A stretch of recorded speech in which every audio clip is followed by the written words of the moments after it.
Hindi lang ang Kim Pao ang nakasungkit ng award sa nakaraang Gawad Dangal 2025.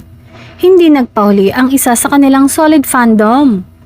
Kung nakuha ni Kim Chiu ang Most Popular Leading Lady at kay Paula Avellino naman ay Most Popular Leading Man na sinundan ng Most Outstanding and Most Popular Love Team, ang kanilang fan group na Kim Pao International ay nakuha naman ang award bilang Best Fan Club of the Year.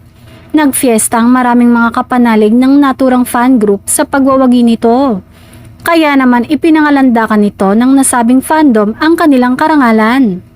Nagpasalamat nga ang Kim Pao International sa tinawag nilang Kim Pao Family sa effort ng mga ito, gaya ng Hourly Kim Pao na tumulong sa botohan.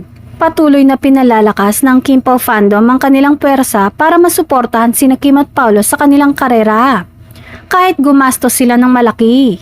Samantala, nasungkit din ni Kim ang Best Actress for TV para sa serye nitong Linlang. Lumabas na 2 ang solo award ni Kim sa Gawad Dangal Awards.